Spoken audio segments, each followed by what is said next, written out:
Hello and welcome to the Choralosophy Podcast. This is episode 114, Boys Keep Singing, with Martin Ashley. Martin Ashley is a professor and researcher from the UK and choir director and music teacher. This is part of the Choralosophy Oxford Series, and this one's a little bit unique and different. A lot of what Martin does is centered more around the academics of the adolescent voice, in particular the adolescent male voice. He's written books, many are published by Oxford, also a series of music written for the Cambiata voice, which we're going to talk more later in the episode about the Cambiata voice and the kind of the origins of us thinking as choir directors about their role within choral ensembles. One of the most challenging aspects of being a teacher of singing is dealing with the male changing voice. Not only are we undereducated on the physiology of the issue, we are often inconsiderate of the psychology as well. In this conversation, I have called in a true expert to help us parse this out. Professor Martin Ashley is the editor-in-chief of the research journal of the Association of British Choral Directors and has done extensive peer-reviewed work on not only the male changing voice during puberty and at all stages, but also the issue of the struggle to keep boys singing. Join us as we discuss an overview of the body and mind of the adolescent male singer, the issues that face choir directors in teaching during the change, and much more. I know you're going to come out of this, you're going to have your notes apparatus with you, you're going to be rewinding this episode and playing it back again. This is going to be one of those ones you're going to want to really dig into, and hopefully coming just in time for the start of a school year. Stick around. So July saw another month of unprecedented growth on the Patreon.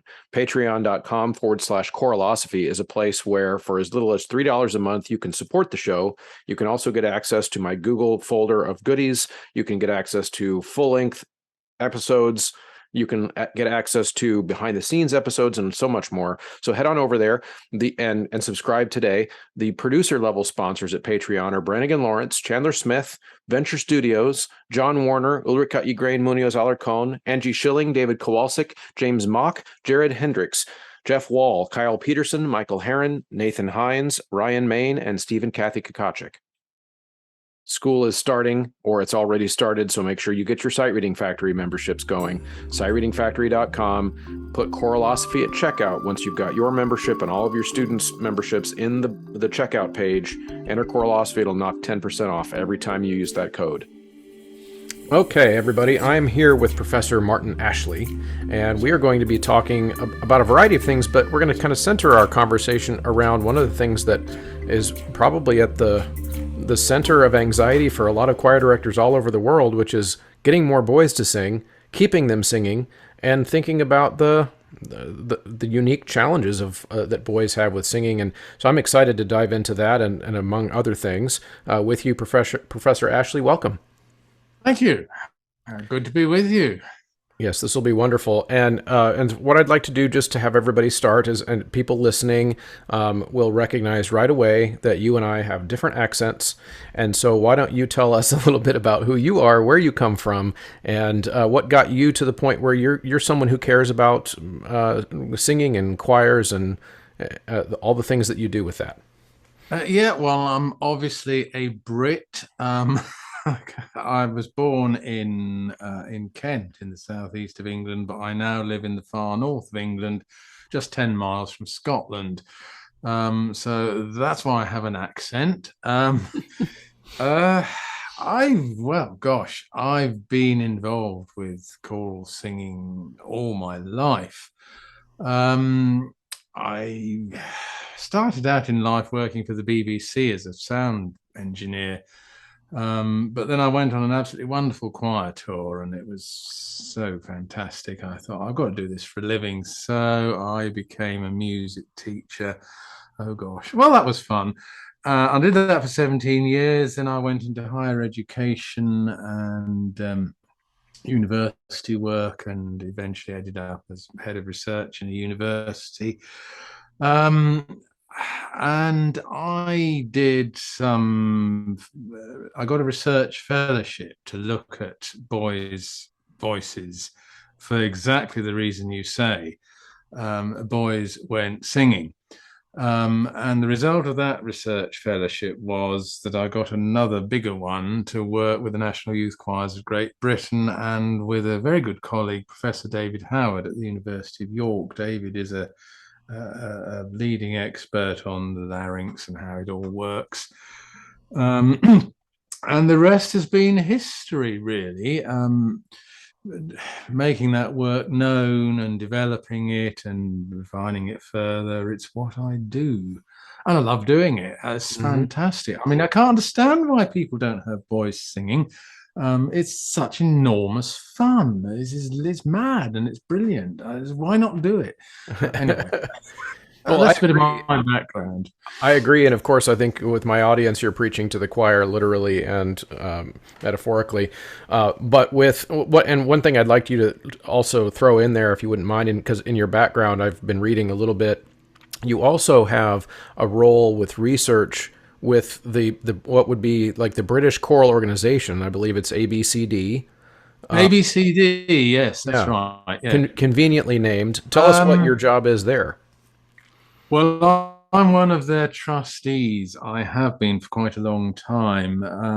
I actually retired from university work in 2013, and it seemed a sensible thing to do to apply to be on the board of the ABCD, which stands for Association of British Choral Directors. In the States, you've got the ACDA, Uh huh. which is vastly bigger, but ABCD is our one in the UK. I'm principally responsible for research. I edit their research journal. We have an annual convention, and I always organize research strands in that. In fact, I'm getting ready for one this year on historically informed performance, early music and voices for, doing Bach the way Bach would have heard it, uh, which is Right. quite an interesting topic because Bach Mm-hmm. didn't hear what we hear. Right.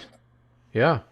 That's really interesting. And so, I think what I'd like to do to start out the kind of the meat of the conversation here is for you just to give us an overview of some of the things that we have to think about and deal with when we are teaching and working with singers, young male singers, as they move out of their what I'm gonna use all of the non-academic terms here, and then you can tell us the good ones.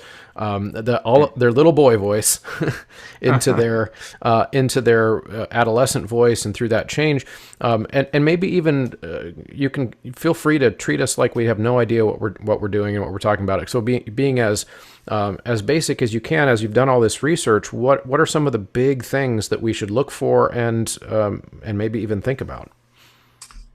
Um, well, I think the first thing, actually, before we get into any technicalities about how the voice works and what happens when it starts to change, is you are dealing with young people, Hmm. initially with children and then with teenagers.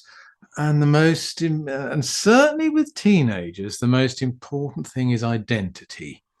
Um, you must, 12, 13, 14 year olds, they're going through that critical who am I and how do I relate to the world? And if they're boys, how do I relate to the girls and all of that sort of stuff.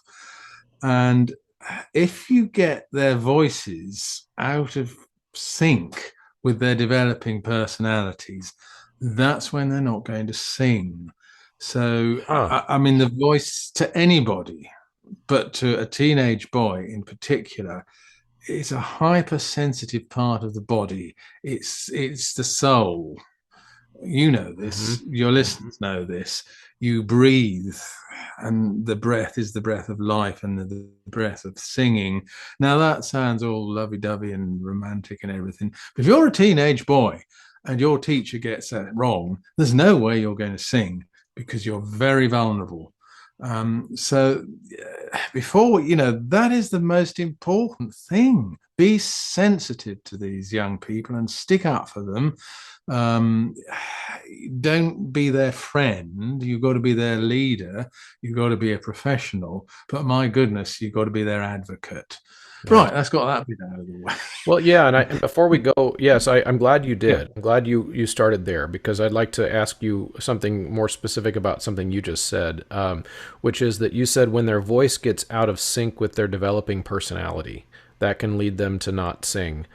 Can you talk a little bit more about that, what that means, and maybe even some things that you've observed in your career and your life that are examples of that?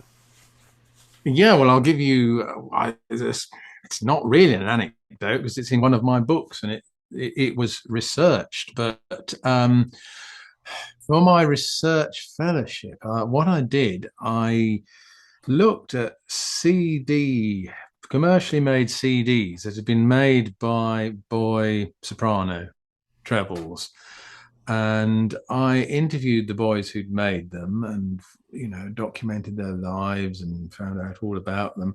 And then I went into schools all around the country and asked the kids, the ordinary kids, what they thought of the CDs.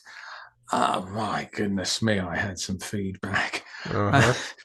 One of the schools I went to, and will always remember this, one of the boys who had made a big, it was with Sony BMG. It was a big commercial deal. He made a lot of money out of it. But he had made this CD with him singing in the soprano voice. He was 13 at the time. Uh-huh.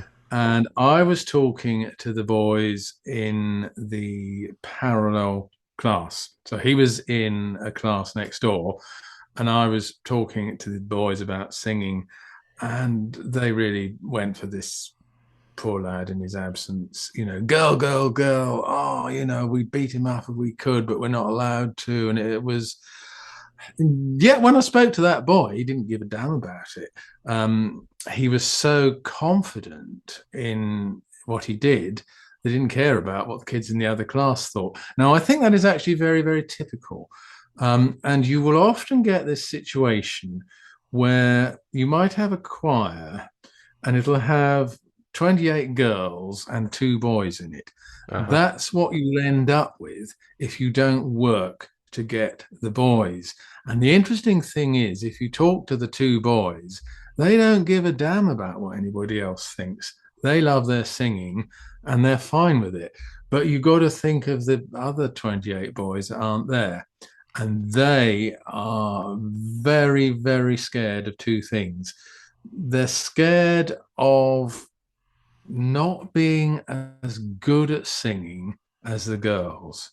Now, a lot of people say that it's the high voice, and boys don't want to sound with a high voice like girls. In my experience, that's less the case. It's more the cracking voice. Mm-hmm. And when they get to 12 and 13, the worst thing you can do is have boys and girls sing together in unison, and the boys' voices will crack. And I've seen teachers do this. They then ask the girls what they thought of it. Oh, you can believe it.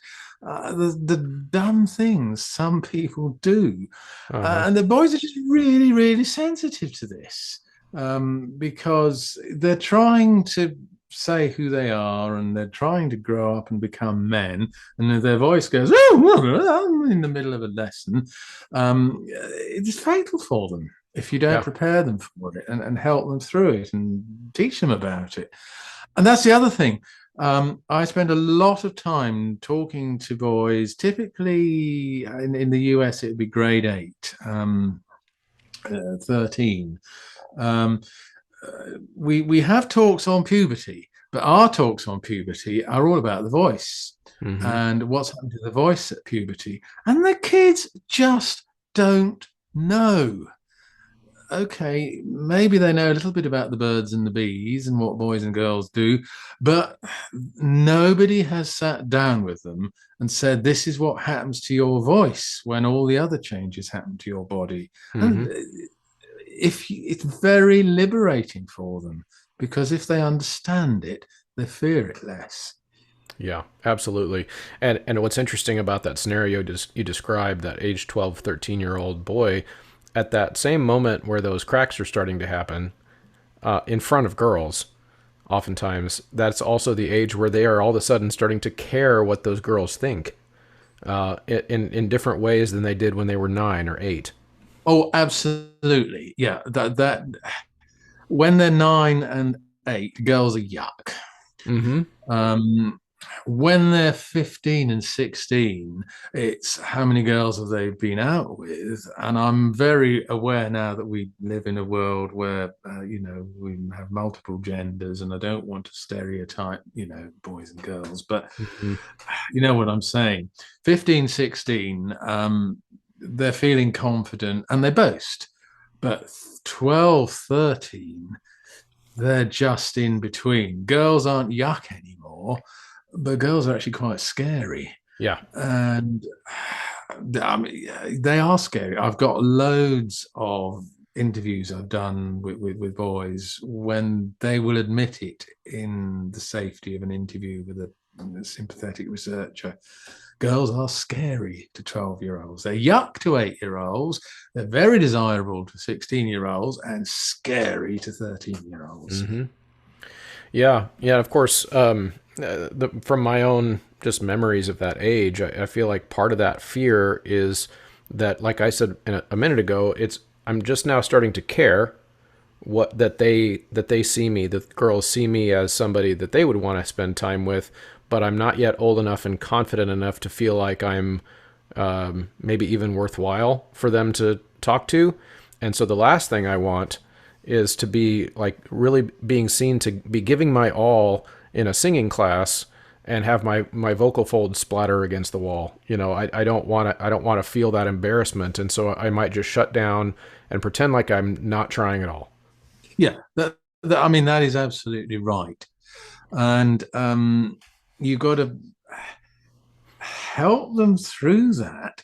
Uh, I mean, we want to promote good relationships with the genders. We do not want boys becoming misogynistic and treating girls badly. Part of a boy's education is to respect everybody and to respect girls and other people and old people and people of different races. This respect that boys have to be taught is really important. But girls have also got to be taught respect for boys. And one of the things girls have to learn is that boys go through this very difficult time with their voice. And if you take the kids and treat them right and take them into your confidence, they will respect that. The girls are perfectly capable of understanding what's happening to the boys' voices. And it's the leadership that the teacher offers is so important. Uh-huh. Yeah, you've mentioned a couple times already that we have to prepare them for that change. What are some ways that we prepare them? What would be some examples of even the science that you would present to them, the biology that you would present to them, all the way probably to some elements of psychology that you would want to present to them? Well, basically, it's the science of growth. It always amuses me that when a baby's born, people have these baby books, and every time it does anything, they write it in the book and everything. But by the time it's got to the age of 5, the novelty's worn off. Now, in some homes, there are marks on the kitchen door to show how the children are growing. Now, children are interested in that. I mean, my grandson is taller than me now, and he's not 14 yet, but when he was only 9, I used to look down on him. And actually, kids are interested in how they're growing. What we don't tell them is that their voices are growing as well. Now, if you periodically record a boy just speaking and you play back those recordings over the years, you and he and his grandmother will be amazed. And you just, as you see the kid every day, you don't notice he's a little bit taller. If you see the kid every day, you don't notice his voice is a little bit deeper. But it's not difficult science, but it's very interesting science. When you take an annual height measurement, record the voice as well. And if you're a music teacher, a choir conductor, you should be doing that. And you can show the kids, that's what you sounded like when you were talking to me last year, and listen to you now. Mm. Your voice is as you are getting taller, your voice is getting deeper, and that is the most natural thing in the world. And it's interesting, and the kids are fascinated. Yeah. They're gobsmacked when they hear what they sounded like 2 years ago. Yeah. Yeah. And of course, they can see those changes happening when they measure themselves against the wall, and they can see that they're an inch taller than last year, or whatever. But like you said, unless someone's recording them, they would never really have a good sense of that. And one thing I thought was really neat, I was digging around on your website, and people can go on your website and they can listen to recordings that you've made of boys growing through the different stages. Is that right? Oh, that Are you looking for travel opportunities next year? You've got to be. It's a wonderful opportunity to sign up and go over to dciny.org and get scheduled and get on board with one of their many concert offerings. You want to work with Oli Yalo or Eric Whitaker, Bradley Ellingbo and Tony Silvestri have a program on for DCINY. It's a blockbuster season for them, and I'm sure you're going to want to be involved. They're wonderful to work with. Give them a shot. That's absolutely right. Yes, I've got all the different stages there, and you can listen to them, and it tells you what stage they're at and everything. And of course, my website is a teaching resource for me as much as anybody else. If I go into schools, I can call up my website and say to the kids, "Hey, this is what 10-year-old sounds like." So yeah, that resource is there. Yeah. Absolutely. And I'll put that link in the show notes so that people can find that, because there's a lot of good things, including links to all your peer-reviewed papers and variety of books that you've written on or been involved in these on this topic. So I'll make sure that that's all in there as well. By the way, yeah. One thing I didn't ask about yet, since we're doing this on the Oxford series on my show, are any of those books that are they Oxford Press books? Yes, the most recent one, and it's only most recent until fairly soon, we've got another one coming out, was called Singing in the Lower Secondary School, and that is Oxford. Yeah, that's OUP. Okay. I think that's the one I get the most royalties from, actually. Yeah, that's great. That's great. Okay, Yeah. so to kind of bring it back to where we left off here before we took a little commercial break there, we have so we're talking to them about the growth of their voice as we are talking to them about the growth of their bodies. In other words, we're trying to make it seem more just as normal to them that their voice would grow and change as it is that their body would grow and change. And your argument essentially was that the kids already kind of understand the growth of their physical body, but we should be more intentional with tying their minds to that voice change as they're going through that phase. Did I kind of recapitulate that okay? Yeah, no, that's absolutely fine. Uh-huh. Now, it need to say gets slightly more complicated. If the Yes. boy is a singer, we'll come to puberty in a moment, but it's important to understand that voices change throughout childhood and adolescence. You listen to a 3-year-old, his voice is very different to a 9-year-old, but neither of them has reached puberty. So the voice is deepening all the time. Now, think about it. If you say to this boy, "You're a soprano," you are then giving him a fixed range to sing in. Mm. And what is happening is that his singing range will stay the same, but his speaking range is going to be changing. Mm. So, the soprano range from middle C to the C above, for the sake of argument, is from middle C to the C above, and that doesn't change. But the pitch of the boy's speaking voice and the timbre of the boy's speaking voice, that is changing. So the boy is adjusting his technique all the time Mm-hmm. because he's got to sing the same middle C to C an octave above with a different voice to the one that he spoke with last year. Now, that is worth stressing. Because when they get to puberty, the voice changes a lot more rapidly. Mm-hmm. And the vocal folds grow very quickly, as do the arms and legs and the hands. And particularly, a classic sign of puberty is you have to buy them a new pair of shoes every 3 months. The Yep. extremities of the body suddenly grow very, very quickly. The larynx starts growing very quickly, and they begin to lose the control that they were having, which allowed them to keep that soprano range, even though their speaking voice was beginning to deepen. And something else happens around the same time. The ligament in the vocal folds develops. If you look at a 7-year-old's vocal folds, they're only got two main parts. If you look at a 13, 14, 15-year-old vocal folds, there are distinctly three main parts.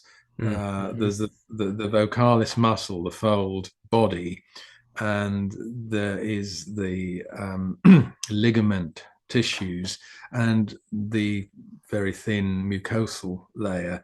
Now, that's not fully developed until around 13 or 14. So two things actually happen. One is the pitch is lowering anyway because the vocal folds are getting longer and the larynx is getting bigger and the vocal tract and the chest is all growing. But also, as those vocal folds stretch, you get more tension with this ligament that the little child didn't have, is making the vocal folds more elastic. And that will mean they start to get a falsetto. And they didn't have that when they were little.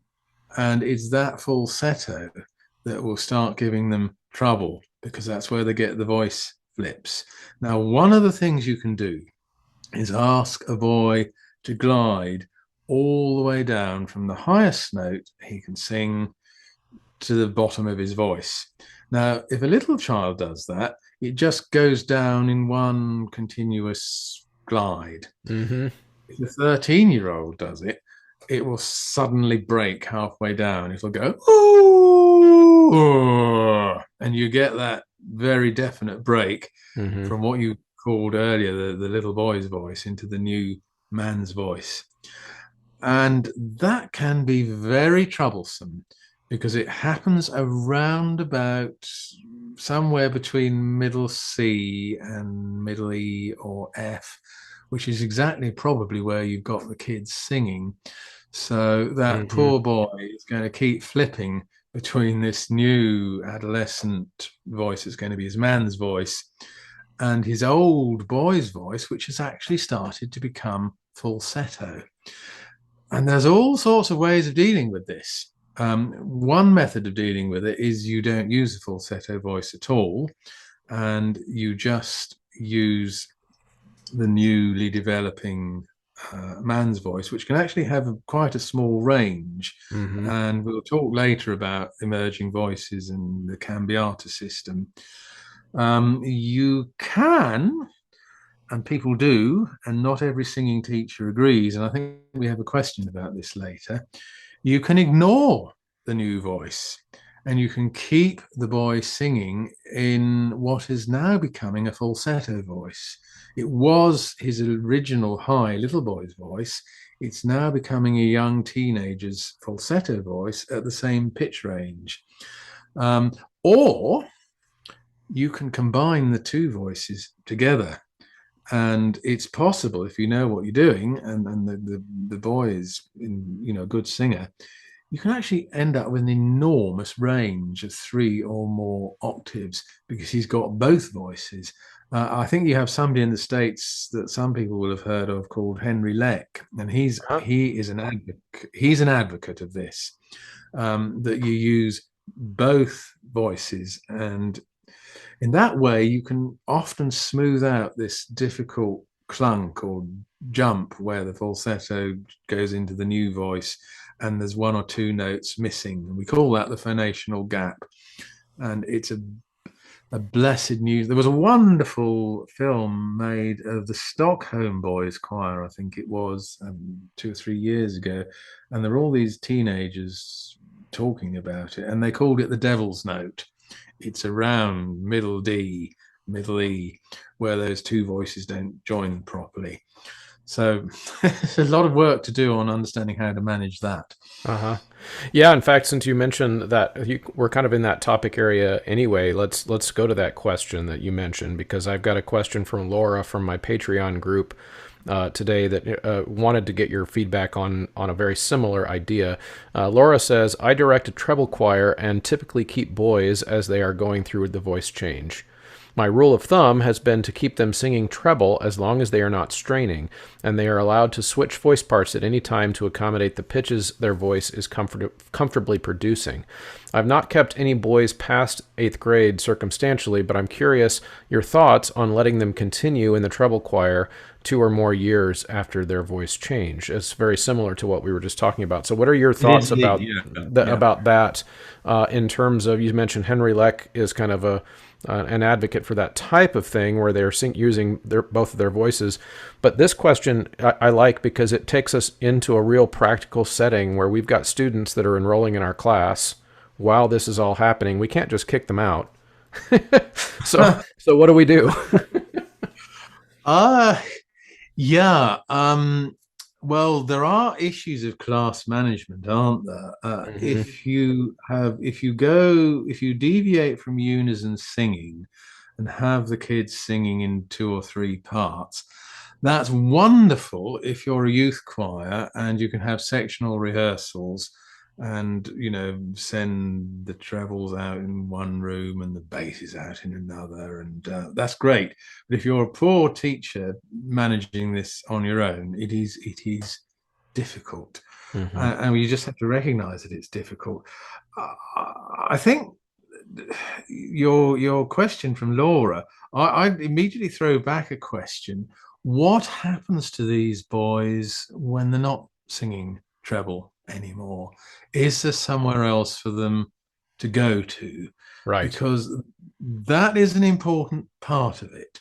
And I don't know what it's like in the States, but in England, it is appalling the way there's no joining up between, I think, what you call elementary schools, we call them primary schools, and the high schools, the secondary schools.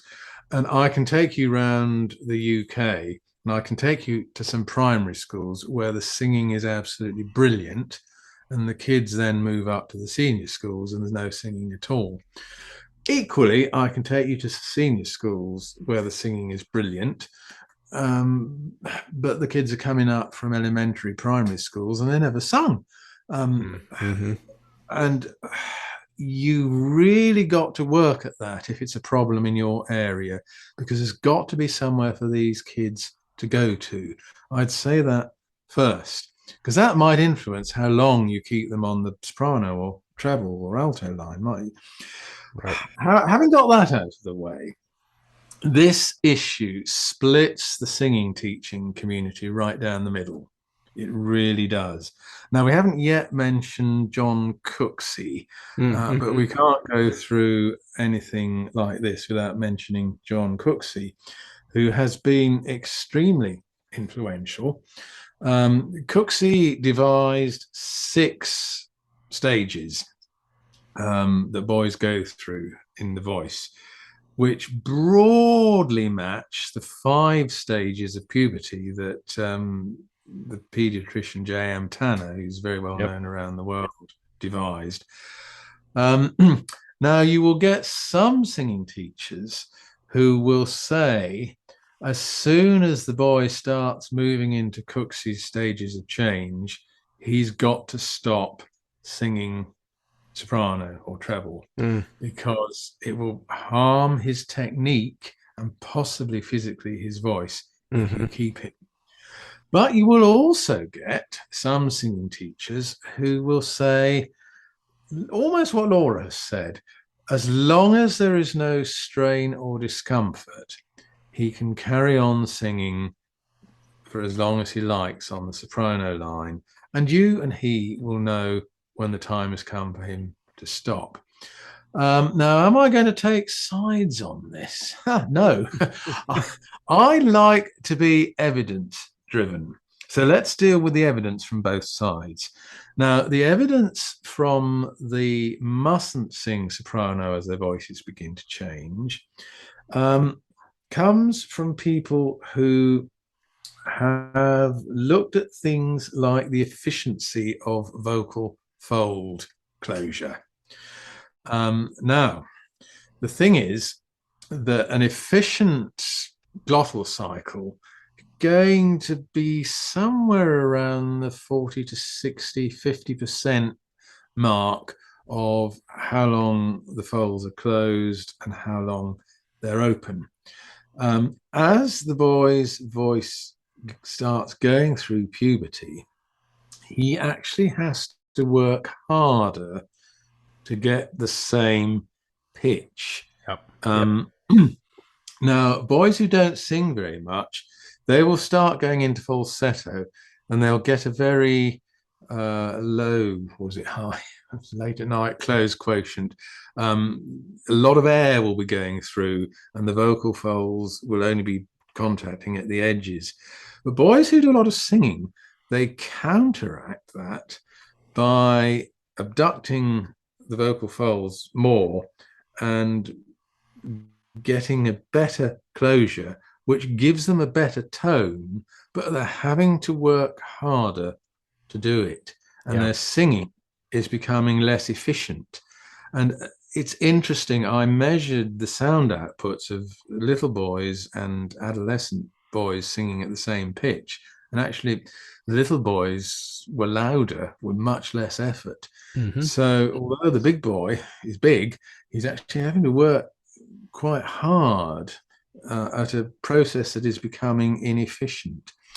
And the other thing that can happen, there's an element of risk, because a boy might be absolutely fine in rehearsal, but then he goes out on stage or into the cathedral or wherever and sings live in front of 500 people or a microphone, and he gets a crack that he didn't have in rehearsal. Mm-hmm. And you are taking that risk if you go down the route of, well, it was all right yesterday. So that's the argument for not singing. The argument for singing is, well, lots of boys do. It sounds really good because they're 13, 14 years old. They've got a lot of musicianship. They know the repertoire. They're quite socially aware. They can give a good performance. And there's no evidence, to my knowledge, of serious long-term damage. I mean, people will say, he would have had a much better technique if he'd given up sooner. But I don't know of any longitudinal studies that prove that for certain. And the thing I haven't mentioned is vocal agency. Now, that is actually more important probably than anything else. What do I mean by vocal agency? The will. Now, a boy is sovereign, I argue, over his own body. It's his body, and we don't want him to abuse it. And kids do all sorts of silly things to their bodies, we know, and we give them advice. But it is his body, and his voice is part of his body.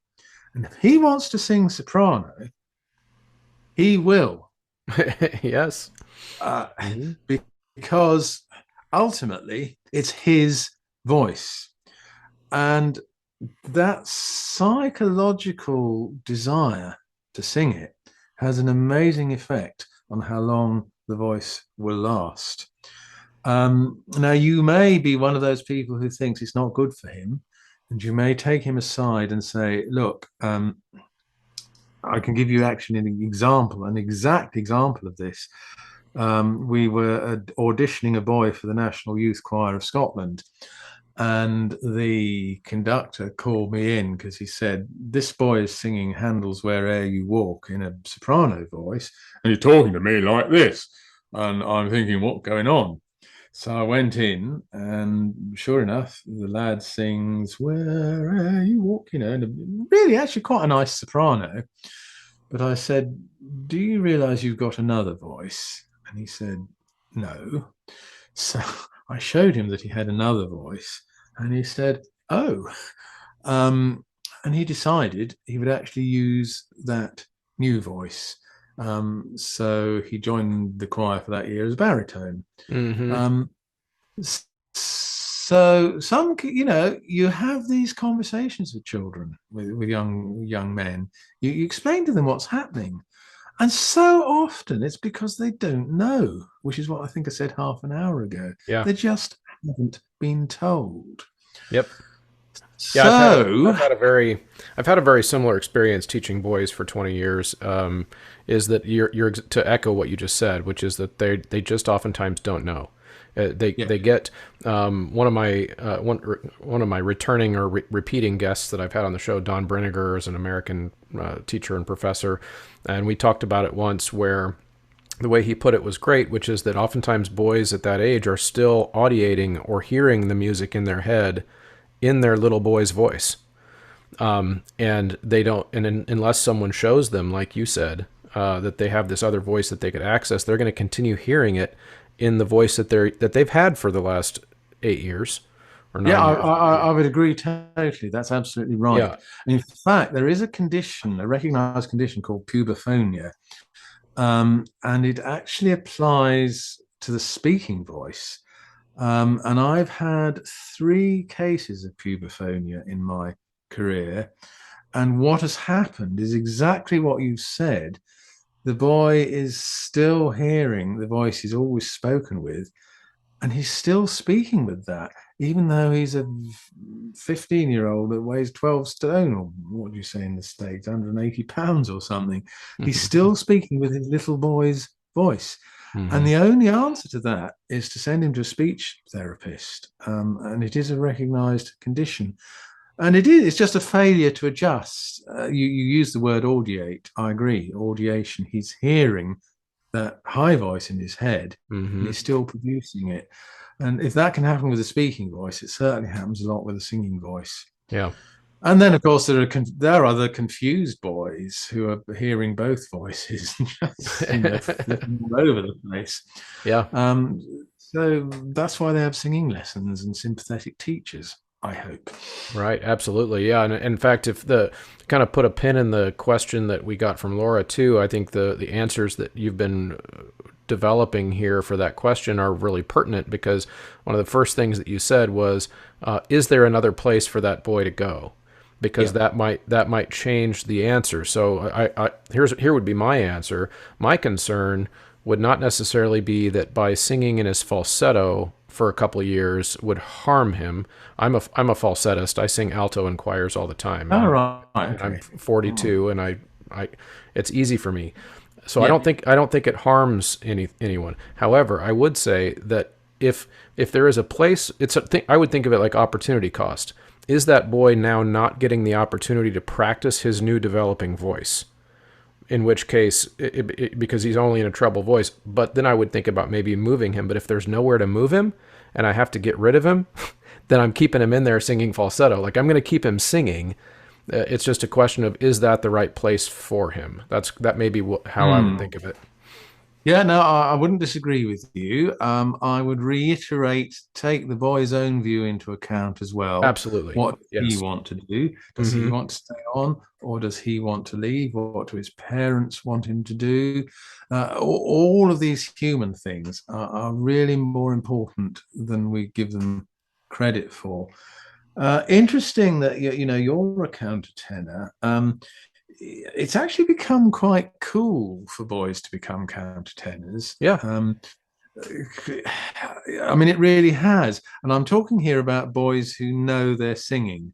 I mean, if you just go into a class of ordinary teenagers who are not singers and everything, they'll think it's weird.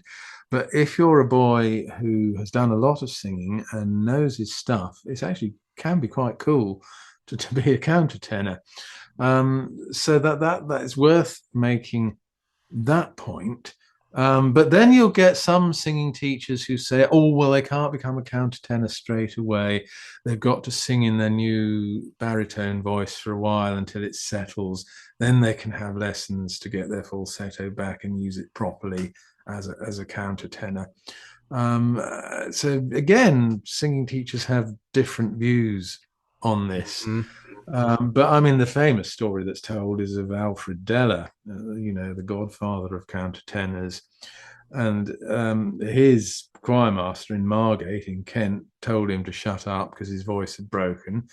And he thought, blow this, I'm going to carry on. And he did. And it was discovered by Michael Tippett a few years later. I mean, that story is well known. Are we drifting off the point? There was something else I wanted to say about. Oh, golly. Ask me another question. It'll come No, back it's to me. okay. It's What a okay. shame. I had something I really wanted to say, but it's gone. Anyway, it It's will come if it back. comes back to you, if it comes back to you, just interrupt me. But yeah, we're not a scripted Yeah. show here, so it's so Yeah. we It's can. something to do with countertenors, I'm Oh, sure. okay. Yeah. No. Well, I will. I'll just since we're on that topic, though, I'll tell briefly the story of how that came about. I'd never done any countertenor, and probably until I was about 34 or 35. But of course, I teach grades 9 through 12 choral music all day, which most of them are girls. So two out of my three students are girls. And so I've just developed the ability to very comfortably use my falsetto if I'm demonstrating for girls to help them find a pitch or whatever. And there was a traveling early music medieval ensemble that was coming through town, and they were doing a set of medieval repertoire that had countertenor, and their countertenor backed out at the last minute. And they were coming through town, and Kansas City doesn't have a large number of countertenors just walking around. We're not London or anything like that. So someone thought, call Chris Muntz, he can sing all the notes. And I had never done it before, and it was a professional ensemble, and I stepped in and joined. I was like, oh, actually, that's really fun, and I'm okay at that. And I've been doing it now for about 10 years, whenever it's needed. And I do use that example with my young boys, especially the ones whose voices are changing, because in my setting, I get kids in ninth grade, so oftentimes they're 14 or 15 when they come to my class for the first time. And what's tricky about it is that we have it structured so that all of our boys are together, all the male voices and all the female voices are in their own class, so that we can work on these issues away from each other. But the trick really comes in with the boys whose voices still have not changed at all, really, at age 14 or 15. So they're a little bit behind what is average. Those I find are the hardest for me to keep in choir, because they see all their friends have changed, but they haven't changed, and they just feel so left out. Is that something you've ever come across? Oh, yes, absolutely. And actually, I've also come across it the other way around. Mm, If you've got a class of young boys and they're all trebles and you're the first one to get a deep voice, that can actually be even more difficult and embarrassing for them than the last one to interesting. lose a high Hmm. voice. I've definitely come across that. Because kids, there's security in numbers, and kids don't like standing out, and being different during this identity forming stage that we talked about. Yeah. Um, there's something I haven't said that I must say about the cambiata system and voices that are not anything conventional like soprano or tenor or anything. Hmm. We'll come to that in a moment. But before we do, related to what you've just said, is the whole business of being allowed to mime, um, because in a choir, when voices are changing, you're going to be very, very lucky if you get a part that absolutely perfectly fits the voice of every boy. Hmm. So there will be some boys who are singing a part that is the right part for them, but they still can't quite get the lowest notes. And there will be other boys on that same part who can't quite get the highest notes. Now, you must give them permission to mime it. Um, and I can tell you some of the things that kids do in choir would amaze you. There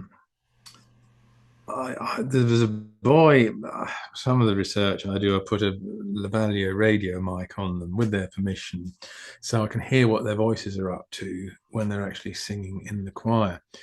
And there was this boy that I assessed as a treble, Mm-hmm. and he definitely was a treble, but he insisted on singing with the tenors in the choir, and goodness knows what he was up to. Um, and but the important thing was he was singing with his mates. And actually, you've got to remember that you are dealing with young people, with children here. Um, Being the perfect auditioned singer for a professional adult consort is not what it's about. So don't neglect allowing them to sing with boys of their own age who aren't quite the same but are their best friends.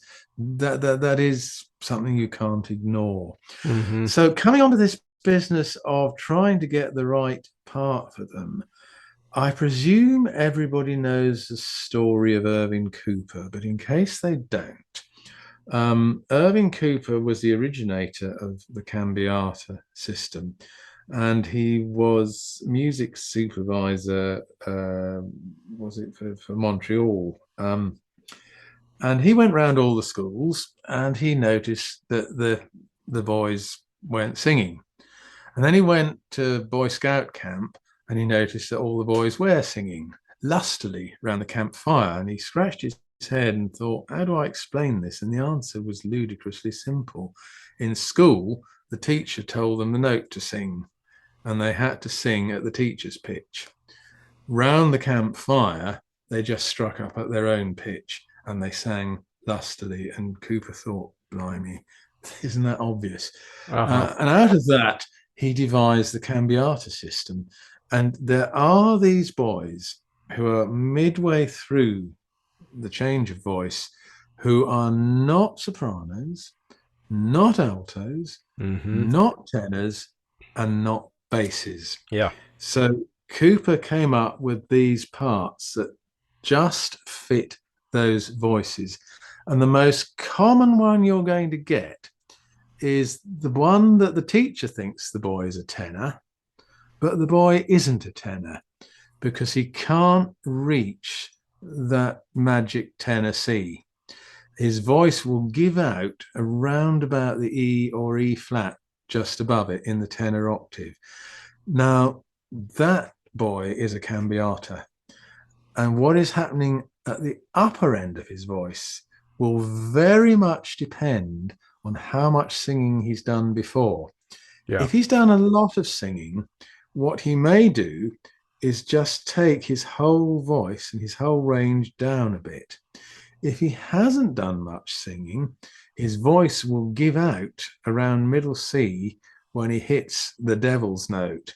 So he will just have this limited range from the E in the tenor octave up to around about middle C or D when his voice will flip and no note will come out.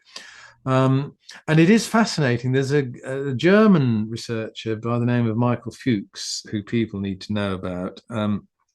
And he's a phoniatrician at the St. Thomas Choir in Leipzig, which is Bach's choir. And he devised a system for comparing how much singing boys do. And at one level, you've got the professional cathedral chorister who sings for 9 hours a week, goes in every morning to a rehearsal, sings evensong every day and 3 times on a Sunday, and also has individual singing lessons and group singing lessons.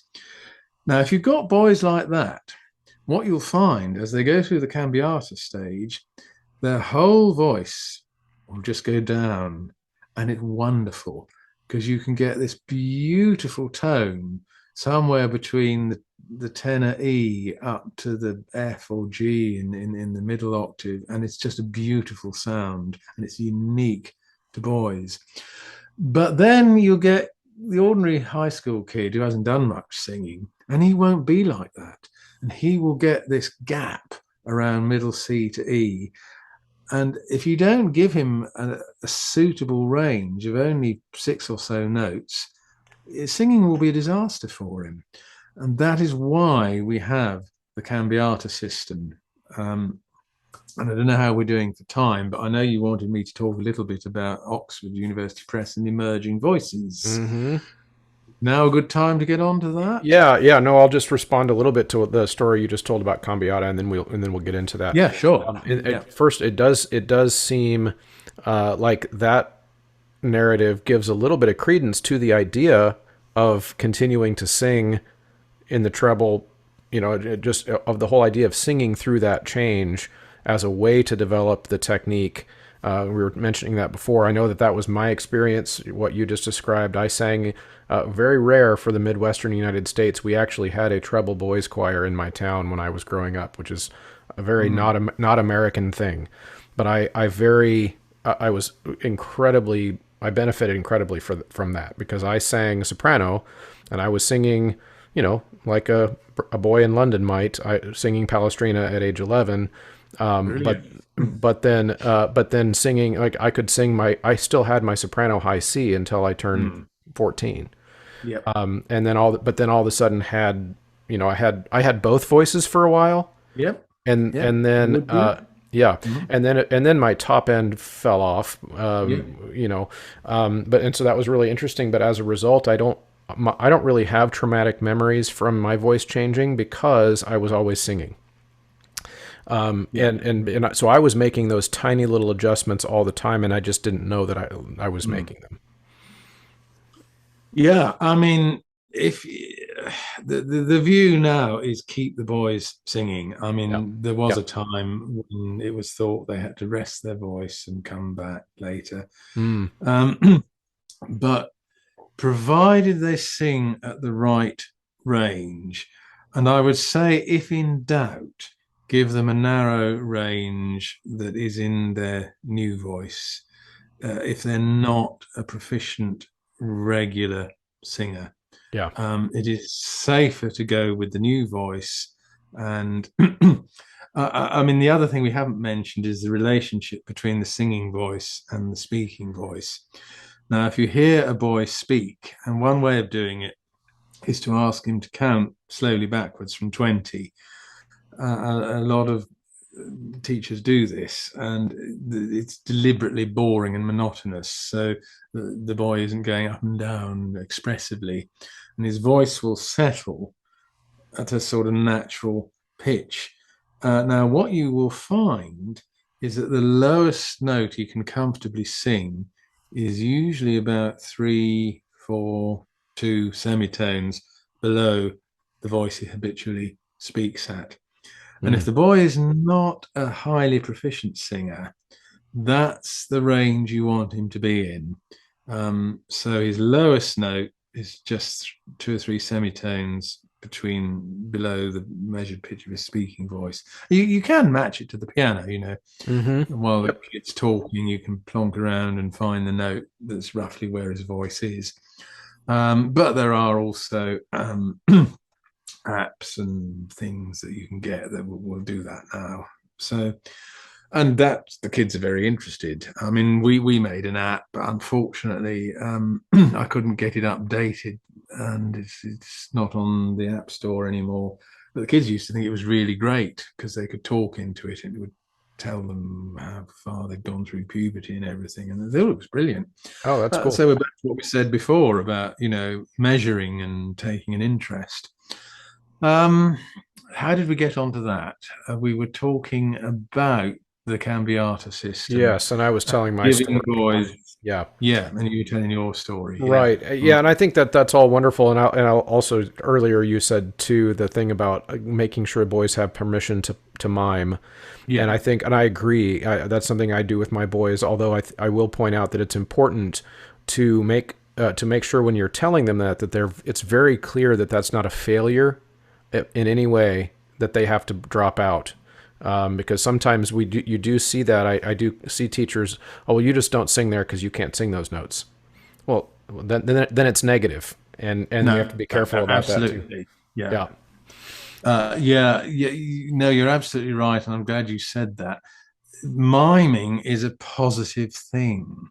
And if you've taken the boy into confidence and he knows that he's going through puberty and he understands that and you understand that and these things are going to happen and it's completely normal, you Mm-hmm. can make it a positive thing to mime. Yep. And you can say, well, you got to mime those 3 top notes, but hey, I want to hear your new bottom note because it's brilliant and you didn't have it last week. Yeah, Uh-huh. of course you make it positive. Yeah. Absolutely. Yeah, and one way I make it positive is that I reinforce the fact that you were so engaged in the music and so self-aware of what you were doing that you knew exactly when to join us and when to drop out. Like, good job. Mm-hmm. Like that's Yeah. yeah, because that way I don't have to tell it. Like I don't want to have to tell you. I want you to have to feel it. Feel that you're able to contribute there, and in some places I can't contribute, and then I'll high five my neighbor because he can contribute, and that kind of thing. It's a team. Choir's a team sport. I would, you're absolutely right. I couldn't agree more. And get the kids to understand that Mm-hmm. they share the load, and you can't get that note, but you can get that one, and he can't get that note, and you can get that one. Yeah, you absolutely really stress the team effort. Mm-hmm. Really Absolutely. important. Yeah, absolutely. Okay, so on our way out, Martin, this has been illuminating and very, very helpful. I think a lot of teachers don't really get taught a lot about this topic. No, you On don't. and That's it's true. yeah, and I will again highly recommend visiting Martin's website because there's a bunch of resources on there. Like I mentioned before, the recordings of boys' voices through different stages. There's speaking on there, there's singing on there, there are links to books, all kinds of things. But on the way out, Martin, why don't you tell us what kind of stuff do you have for OUP that we could find? Right. Well, I don't know if the expression coals to Newcastle means anything to you, but it's an expression we have in the UK because there used to be a lot of coal mining in Newcastle. So if you took coal to Newcastle, what use was that? Um, I so like it. I like it. explaining the metaphor, my ideas about cambiata actually came from the States, mainly from Irving Cooper. But when Irving Cooper passed on, there was a guy called Don Collins who took over. And I used to correspond a lot with Don, and Don was really good. And he was the driving force behind the Cambiata Vocal Institute of America.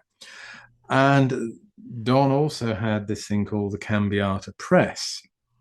Um, and I thought, well, this stupid blooming English, I haven't got anything like that. So I eventually persuaded OUP to set up what is effectively the UK version of Cambiata Press. Now, bizarrely, we're now exporting music to the States Uh-huh. um, through OUP because we are now producing, it's called Emerging Voices. We are producing settings for adolescent boys that follow Irving Cooper and Don Collins's guidelines. And from what I hear, they're no longer doing it in the States. Mm. So we got the idea from you. We've developed it and we're throwing it back at you. And so do go to OUP's website and look for the Emerging Voice series. And I say that partly because we want to sell them, but more altruistically, the more copies we sell, the more I can commission new composers and we can produce more and more better and better stuff. And I'll give you an example. I've just been working with the National Youth Choirs of Great Britain again, and they were doing Oliver Tarney's setting of Shenandoah. So that's Newcastle sending its coals back, I suppose. But I did some research with the boys who were singing it, and I discovered certain ways that we can improve the series further. So there's going to be new stuff coming out, and it is very much a developing field. And I've remembered what I forgot to say now. I knew I would, and Perfect. it's relevant to this. Okay. One of the ways of testing a boy's voice is to hear him speak. and to find the singing note that's 2 or 3 notes below that. But what I did with these boys from the National Youth Choir, I asked them to sing the tune of Happy Birthday to the words, "You owe me £5." I suppose it could be $5 in the States. You can't say dollars because it's got 2 syllables. So they go, "You owe me £5. You owe me £5. You'll pay me tomorrow. You owe me £5." Now, those boys know their voices. If they're singers, they'll get it right. If they're not singers, when they get to the octave leap, you pay, they'll go be all over the place and they'll make a mess of it. The boys who are singers, they are telling you where their voice is by how they pitch Happy Birthday. And blow me, what I found was that the boys in the National Youth Choir pitched their voices exactly where we had put the parts in the Emerging Voices series. So they got it right. We got it right. That's awesome. Really glad I remembered that. That's very cool. Everybody. Yeah, it is. I cool. love that. You owe me $5. That's the takeaway. I'll have to give that a shot. I start with I start with my next crop of 14-year-old boys next week. So my next group comes in next week. I'll have to give that a shot. Well, Professor Ashley, this has been so much fun, and I will be in touch with you, but I think my audience is going to get a lot out of this, and I really appreciate your time. Well, I've really enjoyed talking, even though it's gone midnight here in the UK. I'm wide awake now. So oh, good. Well, hopefully you can get some sleep. Yeah, indeed. All right. Okay, then. Okay, thank you so much. Thank you, as always, for sticking around to the end of an episode. I really got a lot out of that conversation. It was almost like walking down memory lane and enduring my own voice change and getting a chance to think about how our boys and our young men are so scared out of their mind sometimes to be able to navigate this during this identity crisis that we all go through in our adolescent years. And so I hope that was helpful, because I think we can get more boys to sing if more of us understand this difficulty and how it is quite unique. Girls don't go through the same thing in the same way that we do. And so I think the more of us that understand this, the better off we will be. So if you liked this episode, you got a lot out of it. Of course, like, share, leave a rating in the Apple Podcast app. These are very helpful ways for other people to see the show, to continue to grow the audience. Of course, use your promo code Choralosophy at checkout when you are purchasing things from great vendors like SightReadingFactory.com, MyMusicFolders.com, sheet music at ryanmain.com, and graphitepublishing.com. All of those things are ways for you to save money, and it helps the show out a lot. And last but not least, head over to Patreon and join the exploding group of supporters over there, patreon.com/Choralosophy. Thanks everyone for listening, and we'll see you next time.